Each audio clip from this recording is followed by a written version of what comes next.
Bonjour à tous et bienvenue dans un nouveau vlog. On attaque direct parce que je suis en plein décor d'un petit gobelet fait au modelage. Je vous explique tout de suite le plan pour ce petit gobelet que j'ai envie de faire un peu sur le thème du printemps et surtout d'une de mes fleurs préférées, les myosotis. J'ai fait du coup des petits paquets de fleurs comme ça, j'en ai fait 3. Là j'ai mis mes 3 couches d'engobe sur chaque fleur avec 2 couleurs différentes. Ça sera beaucoup plus foncé hein, à la cuisson. Le bleu qui est magnifique, quand il est cru, il devient très foncé, donc ce qui est dommage. Mais le bleu qui est très clair, il devient comme le bleu qui est foncé actuellement. Donc j'espère que ça va rendre comme ce que j'ai en tête. J'ai clairement pas réfléchi au temps que ça allait me prendre, mais c'est pas grave parce que ça me fait kiffer. Ça me détend trop de faire ça, donc j'ai essayé de prendre des pinceaux les plus fins que j'avais, mais c'est pas non plus giga fin. Pour faire ça, j'utilise de l'engobe bleu clair, bleu foncé, jaune, blanc, noir, vert clair, vert foncé.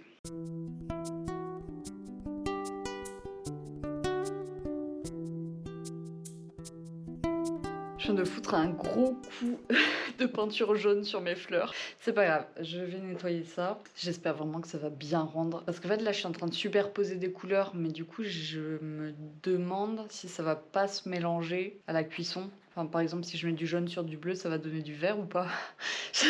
C'est un test. Je suis trop contente, c'est en train de prendre forme. Voilà à quoi ressemblent les 3 petites branches et je pense que je vais rajouter un peu de vert clair sur les feuilles. Et voilà, je suis trop contente. J'ai rajouté 3 petites fleurs au fond, mais je sais pas si c'était une bonne idée. Je sais pas trop quoi penser du résultat, je pense que je verrai mieux quand ça sera cuit et que ça aura les bonnes couleurs. Je suis trop contente. Je pense que c'est vraiment le truc que je répète le plus dans mes vidéos, c'est juste je suis trop contente. Vraiment la céramique, ça me met trop bien. Je suis allée prendre un autre gobelet. Je vais faire des jonquilles. Je peux utiliser un crayon à papier pour dessiner dessus. Et de toute façon, les traits de crayon s'effacent à la cuisson parce que tout ce qui est pas de l'argile, des émaux, de l'engobe, tout ça, ça brûle. Voilà, je pense que je vais dessiner ça tranquillement, les peindre si j'ai le temps et après manger et partir au boulot. Du coup, j'ai dessiné mes jonquilles assez grossièrement. Bon, pour l'instant, ça ressemble un peu à rien. Enfin, au moins, on voit que ce sont des jonquilles. Il me faut du vert clair, vert foncé, du jaune et pour le milieu c'est un petit peu orangé. J'ai pas de orangé mais j'ai du rouge. Il me semble que ma prof de céramique m'avait dit qu'on pouvait mélanger les engobes et que ça donnait de la couleur comme quand on mélange de la peinture quoi. Je fais un peu au pif et de toute façon ce sont des tests. Si c'est pas beau, je saurai qu'il faut pas faire comme ça. Les pétales des jonquilles c'est un peu un carnage. Ça ressemble un peu à rien. Je sais pas si on verra mais c'est vraiment assez dégueulasse. Bon, je viens de finir de peindre mes jonquilles. Franchement, je pense que je le referai pas parce que c'est pas forcément très agréable à faire et en plus le résultat est pas ouf quoi. Déjà, pourquoi j'ai fait la partie plus sombre des feuilles au-dessus et pas en dessous? Ça n'a pas de sens. J'ai fait une jonquille au fond. J'ai essayé de la faire assez grosse pour pouvoir détailler un petit peu. Franchement, je pense que c'est la plus réussie, enfin c'est la plus reconnaissable au final. Ça me fait 2 tests de fleurs et j'ai bien envie d'en faire d'autres. Franchement, quand ils sont à côté, ça rend pas si mal que ça. Hein. Sur ce, je vais vous quitter pour nettoyer mon bazar, me préparer à aller au taf et on se retrouve plus tard pour, je pense, la suite de ma collection que vous avez vue dans le vlog, dans le dernier vlog. On se retrouve quelques jours après. Là, je vais aller descendre dans mon garage pour récupérer la terre que j'ai recyclée. Je pense que je la pétris en bas parce que c'est plus simple sur la plaque de plâtre. Et après, je remonte avec tout ça. Bon, je suis en train de pétrir ce gros bestiau. Le but, c'est d'enlever vraiment un maximum de bulles d'air de la terre.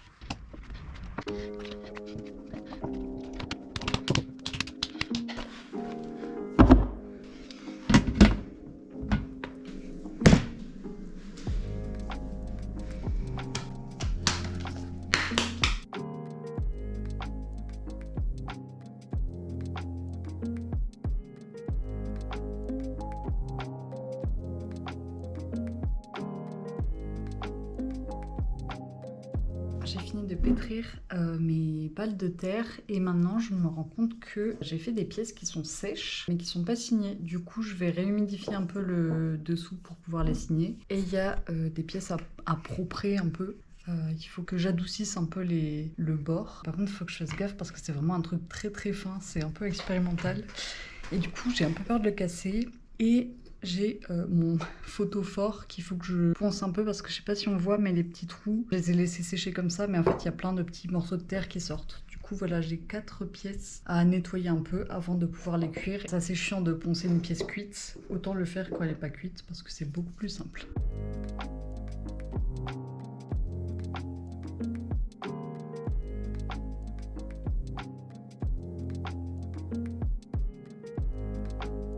J'ai légèrement fissuré un des bords, mais normalement je l'ai réparé.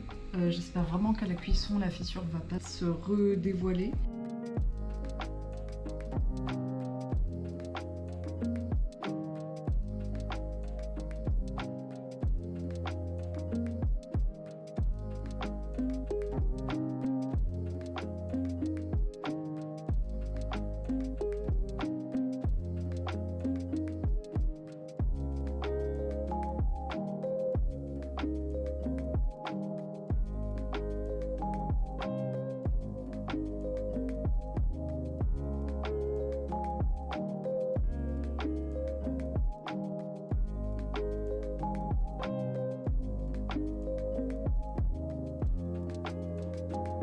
Ok, je viens de mixer ma terre à recycler. Et comme j'ai un peu de temps devant moi, je pense que je vais descendre au garage pour l'étaler sur la plaque de plâtre. Et dans quelques jours, je pourrai récupérer la terre, la repétrir et tourner avec. Je crois que c'est un peu les derniers restes de terre que j'ai. Heureusement, hier, j'ai fait une commande. J'ai acheté, c'est simple, 100 kg de terre.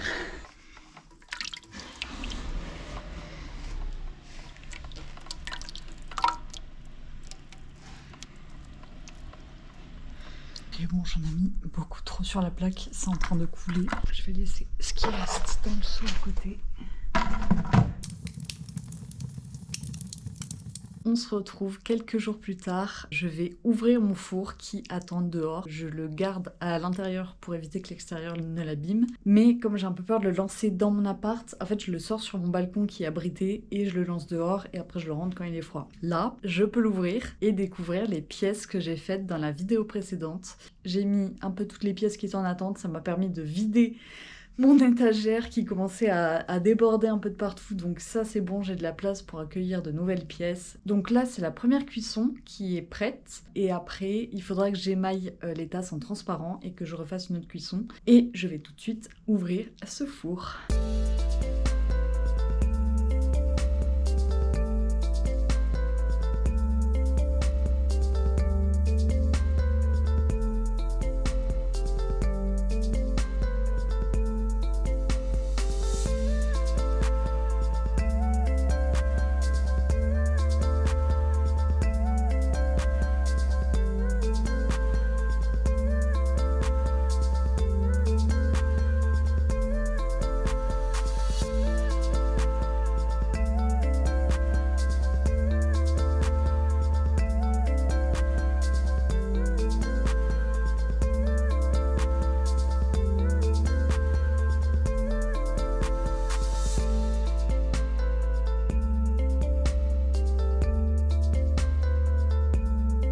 Je suis trop contente. Ça m'a redonné de l'énergie parce que là j'avais un peu un coup de mou. Je suis trop contente. Par contre, c'est pas du tout noir, mais normalement avec la deuxième cuisson, ça sera noir. Sinon, il y a cette pièce. C'est un peu fissuré quand même. C'est pas grave. De toute façon, c'est cuit, je peux plus la recycler et je l'aime beaucoup comme ça. Tous ces bols qui attendent depuis très longtemps dans mon placard. J'avoue que j'ai aucun plan pour ces bols-là. Et mon photophore un peu chelou. Très contente de mes petites tasses. Bon, les tasses jonquilles, je suis pas giga fière du rendu. C'est pas... En fait, c'est pas net. Mais ma tasse Myosotis, oh là là, les couleurs sont trop belles. Et je suis en train de me dire, peut-être même utiliser plus de bleu foncé. Je suis trop contente. Genre, vraiment, regardez-moi ça, je suis trop contente. Je sais pas quelle couleur irait le mieux pour que si on met une bougie au milieu, ça éclaire. Faut que je fasse une coupelle aussi. Je vais pas poser la bougie comme ça. Bon, j'avais oublié, mais il faut que je ponce d'abord le dessous des tasses pour qu'il soit assez lisse. Et je sais pas s'il faudrait que je ponce très légèrement le tour aussi, pas qu'il y ait de petits éclats de terre. Je pense que je vais me mettre dans la cuisine pour pouvoir rincer directement pour éviter qu'il y ait de la poussière partout. Je vais peut-être pas filmer parce que ma cuisine n'est pas très bien rangée et c'est pas une pièce forcément très belle, donc voilà. Je suis en train de poncer les petites tasses à expresso et là elles sont vraiment très claires, mais regardez ce qui se passe quand on les mouille. Regardez comment elles sont foncées une fois mouillées. Bon, c'est toujours pas du noir, hein, mais au moins ça me rassure un petit peu sur la suite. Il y en a une où j'ai voulu, en les goûtant, j'ai donné accidentellement un petit coup. Je sais pas si on voit bien, mais du coup je remettrai un petit coup d'engobe, j'espère que ça se verra pas à la cuisson.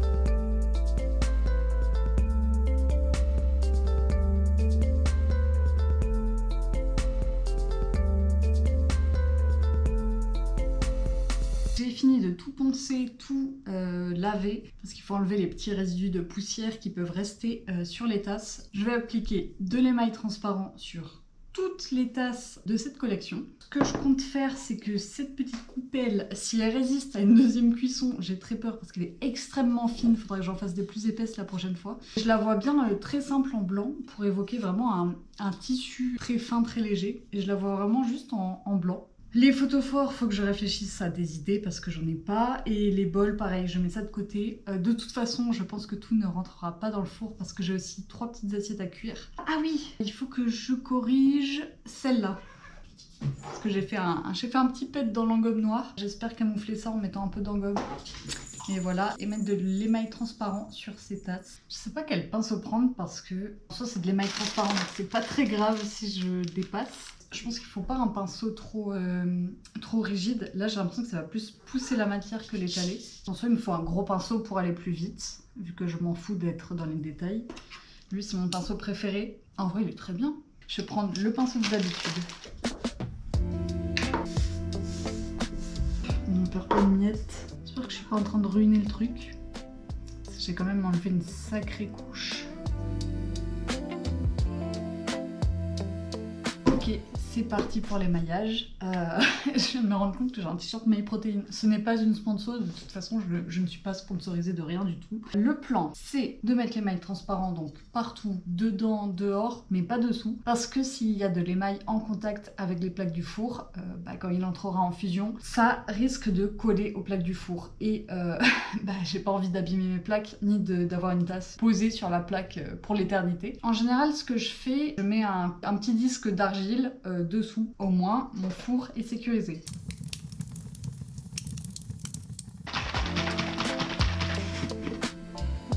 Ah, ça coule partout. Il est très liquide cet émail, c'est pas le plus simple à appliquer parce qu'il coule beaucoup, j'en fous partout. C'est un peu chaotique. Hein. J'ai du mal à bien mettre l'émail dans les rainures, donc faut que je m'applique pour être sûr qu'il y en ait partout quoi. Et le plus dur c'est de faire le tour sans dépasser. Ah, partout. J'en ai mis dessous. Il n'est pas très pratique ce pinceau pour faire les anses. J'hésite à changer. Alors il est plus précis, mais moins large et puis plus rigide. J'ai l'impression que je mets pas énormément de matière quoi. Je fais le tour et après je switch sur l'autre. Ah, on est sur une précision approximative. J'aurais pas dû faire ça. Je suis en train de faire des crevasses dans l'émail.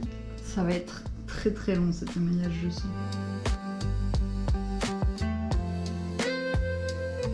Je pense que c'est pas normal qu'il soit aussi liquide et en fait je crois qu'il y a des grosses plaques d'émail agglutinées.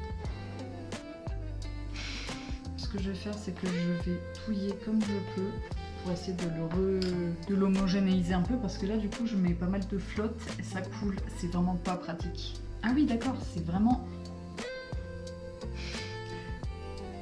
C'est normal que ça soit aussi liquide. Toute la matière est vraiment au fond du pot d'émail. Je pensais que juste secouer le pot suffisait, mais visiblement, tu m'étonnes que le reste du pot c'est de la flotte.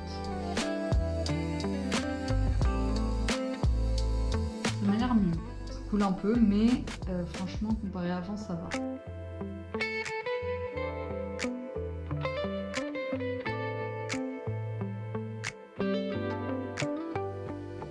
Je me demande si pour l'intérieur, je vais pas directement verser l'émail, parce que ça me fera gagner du temps. On n'est pas sur l'efficacité du siècle. Hein. J'ai mis plus d'une demi-heure pour émailler juste l'extérieur des tasses. Ce que je vais faire, c'est que je vais verser l'émail dans les tasses, laisser l'émail se déposer un petit peu et reverser dans le pot. J'espère que je vais pas en foutre partout et que ça va pas faire des trucs dégueux. C'est quand même vachement plus rapide que de passer 3 couches dans chaque tasse.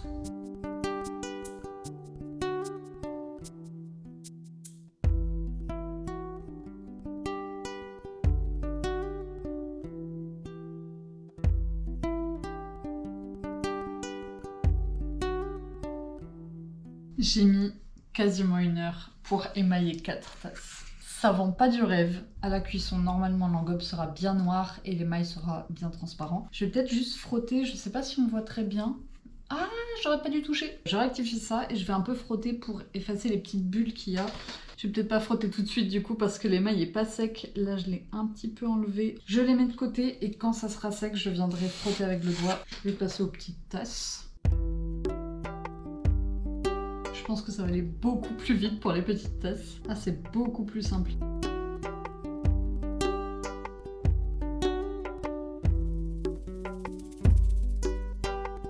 Il est 19h30, je pense que je vais m'arrêter là avant d'attaquer l'autre série de tasses. Donc j'ai fait les 6 tasses petites, les 4 grandes, les 2, donc la myosotis et la jonquille. Je sais pas si c'est cet émail ou pas, mais il a tendance à sécher très vite en relief et du coup bah, c'est pas, la texture est un peu bizarre.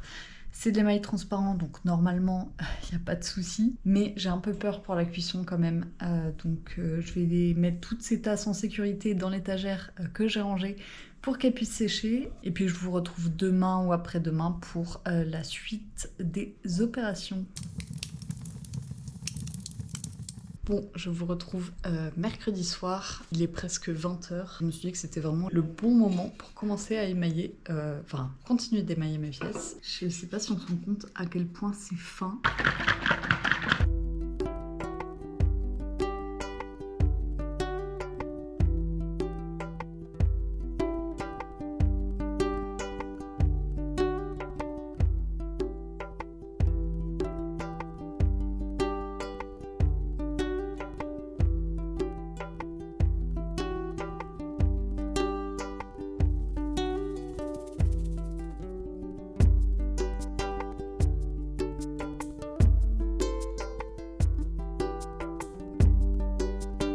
J'ai fini d'émailler cette petite coupelle. Je vais m'arrêter là pour commencer à faire à manger.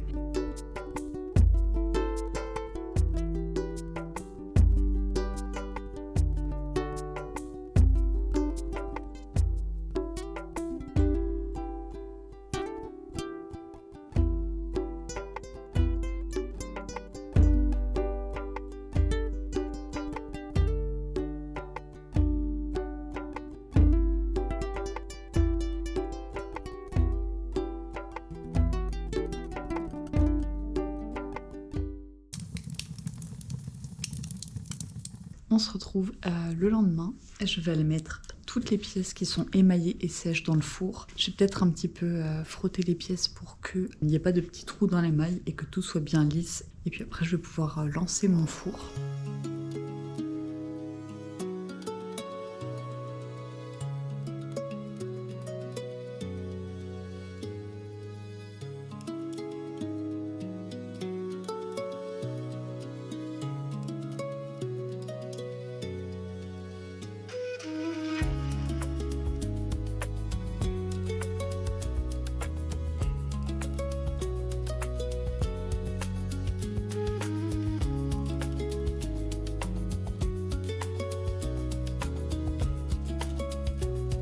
J'ai quasiment fini d'émailler les 6 bols. En fait, comme ils n'étaient pas pareils, je pouvais pas trop faire une série. Et je me suis dit, pourquoi pas tester des combos démo. Donc, je me suis noté des petits combos, plutôt dans les tons verts. J'ai listé un peu les émaux que j'avais et j'ai fait 6 tests de combos différents. Donc, j'ai tout noté. Là, il me reste juste, j'ai aucune idée de si ça va être stylé ou pas. Et je filme pour Instagram parce que si jamais les combos démo sont stylés, je les posterai. Bon, au final, j'ai décidé d'en mettre dedans, mais en faisant un petit motif. Donc, ça serait une surprise. Je range, je nettoie et on se retrouve demain.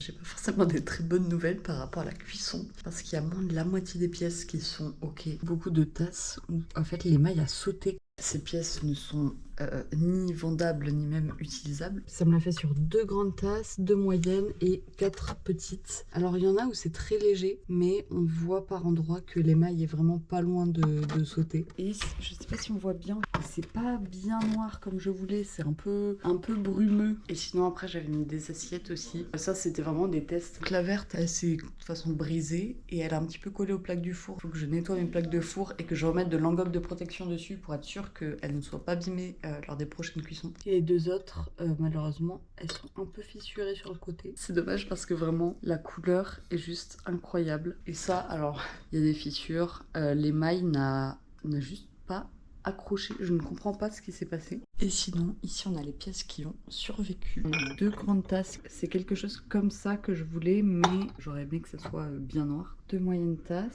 En fait, je pense que j'ai bien mesuré les grandes tasses, mais pas les moyennes. Donc les moyennes sont un peu plus grandes. Et les mini. La tasse jonquille, honnêtement, je suis pas fan du tout du dessin. Mais la tasse myosotis, je suis très contente. Je sais pas si on verra bien. Ça ne veut pas faire le focus. Donc je pense refaire des tasses myosotis parce que j'ai aimé les faire et j'aime le résultat. Les jonquilles, c'est non. Et ça, je pense que je vais essayer de tester un autre en gomme noire et un autre émail transparent. Dans tous les cas, il va falloir que j'en rachète. Ce matin, ce que je vais faire, c'est que je vais prendre vraiment mon fond d'émail transparent pour émailler le dessous de ces 6 bols de test.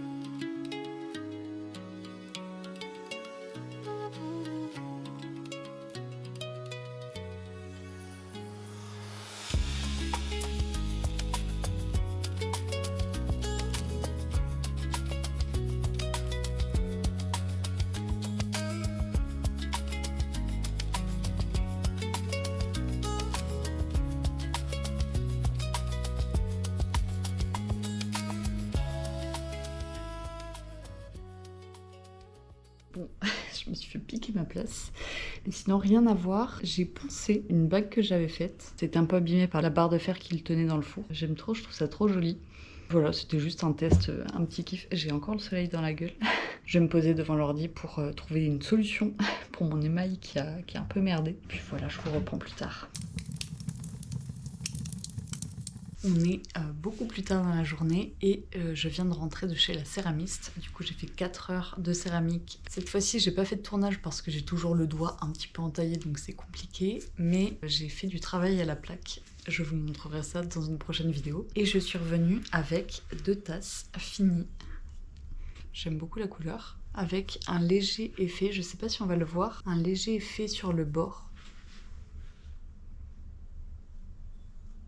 Je suis très contente de ce petit duo de tasses. Voilà, j'aime bien avoir des petites tasses assorties. Et je vais arrêter ce petit vlog ici pour pas qu'il soit trop long. Donc on peut se dire à bientôt dans un prochain vlog céramique.